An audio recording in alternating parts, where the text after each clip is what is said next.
food is not just a means of satisfying our hunger.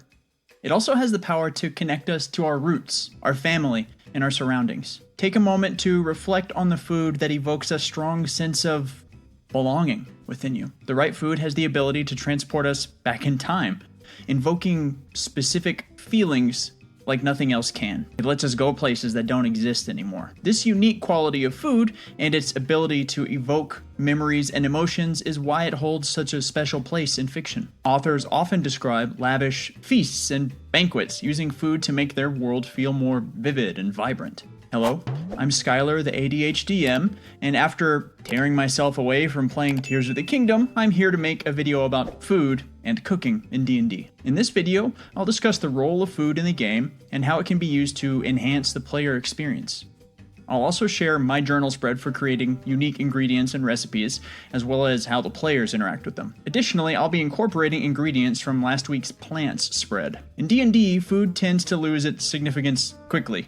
Even when it's tracked to some extent, it often serves only as a vague reminder of the importance of food for survival in the game narrative. If you're a fan of Studio Ghibli movies, I'm sure you can recall at least one animated meal that left a lasting impression on you. Food has a remarkable ability to stay with us in our imaginations, especially when we haven't actually tasted it. However, simply describing the appearance, smell, and taste of the food to players can become monotonous. Instead of monologuing about food preparation and sensory details, we should explore how food can serve both narrative and mechanical purposes in D&D. As an interactive medium, D&D provides an opportunity to engage players in meaningful ways beyond mere presentation and description. For inspiration, let's turn to video games, where food often plays an important role. In many games, food is just health. Whether it's wall chicken for the Belmont clan, pizza for the Ninja Turtles, mushrooms for Mario, or raw potatoes in Skyrim. This kind of food also serves as a mental boost for the player, providing them with a second wind in challenging situations when they can even see the food on the horizon. However, D&D already has mechanics in place for restoring hit points through rests and rations.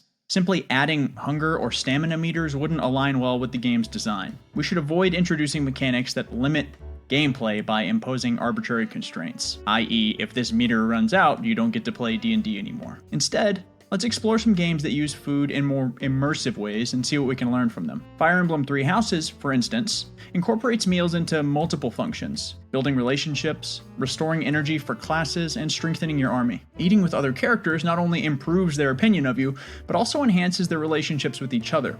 Additionally, cooking meals using rare ingredients provides bonuses for the next battle. The seamless integration of dining, relationships, and combat in Fire Emblem Three Houses is a fantastic example to draw from. One thing we can take for our D&D game that I love a lot about this system is that some characters derive more benefits from their favorite foods. If we assign each player character a specialty cuisine that reflects their region, town, or neighborhood, and involve the players in the process to connect their favorite food to the game world, we can make it more meaningful for everyone. As a mechanical benefit, regardless of what other effects the foods get, if they're eating their favorite food, they can gain a 1d6 bonus to ability checks, attack rolls, or saving throws before the end of the day. They now have a mechanical reason to seek out their favorite cuisine. I also want to talk about Animal Crossing. That's a game that has no RPG mechanics or combat at all, and eating is not even necessary in the game. Food serves two different functions: creating atmosphere or facilitating celebration. Displaying food in your town, in your house, like cookies on a coffee table, or if you've built a ramen shop out of furniture you've collected, adds a sense of coziness and a home-like charm to the environment.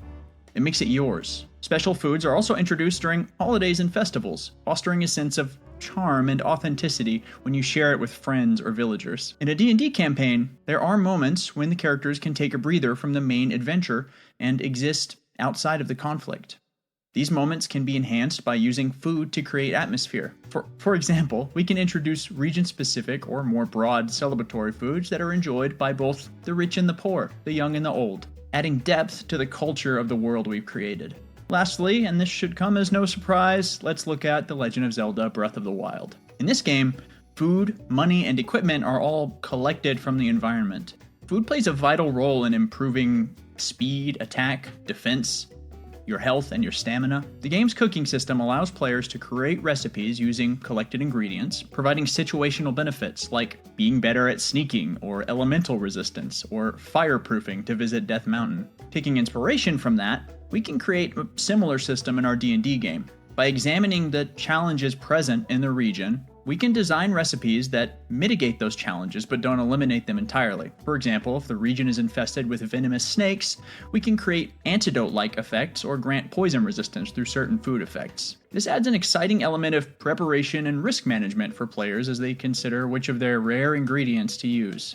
The favorite foods are something that we may eventually want to list in the party spread if food becomes a big enough part of the campaign, but for right now, we can just put it on the left-hand page at the top. We'll also list below that the region's celebratory foods, which probably won't possess any innate magical effects except for maybe making them better at navigating whatever challenges are present at that celebration, like bobbing for apples or an archery contest. Finally, the next page will contain most of our work. It'll have the details of recipe effects based on the central ingredient that you use. You see, these ingredients all have assigned difficulty levels, how hard it is to activate their effects. The Wisdom Cooks Utensils check DC will be determined by the difficulty level. I think right now I'm doing 10 plus 2 times the difficulty level to a max of 18. Players can only benefit from one meal effect at a time, and anyone proficient with Cook's Utensils can assist to grant advantage on the check. For the categories of ingredients, we can include plants from last week's video. And one of my favorite things to include in a fantasy setting, a fish table for each region. The players can just use their fishing tackle and roll on the table. Some fish are very common, some are very rare. You can also put in wild game if you want. I really just like including plants and fish. I think of ingredients harvested from monsters as better suited for potions, but you can refer to the article "I Cut Off Its Snout" by Rudy Basso in MCDM's Arcadia issue 11. It has a more complex cooking system, interesting effects for different monster parts, and even some feats to go along with it. You may have noticed most of my spreads are connected lately. I try to make sure that once I start working on a game world or campaign, I rarely have to do anything from scratch. Much like game prep, the easiest way is to look back at what we've already done and figure out how to build on it. If you want to see each step of that process, subscribe to the channel and you won't miss any of the videos. This spread will be available as a public post on my Patreon, allowing anyone to access it. Additionally, patrons are going to have access to my design notes for this spread and the cooking system. A special thank you to my Antediluvian Lurker and Dungeon Delver tier patrons: Adam M, IronTrash, Troy, Borkware, Courtney Monster, KDB M, Mitch B, Noah, Raspilicious, Sam, Shawn S, and Shawn M. And as always, thank you for watching.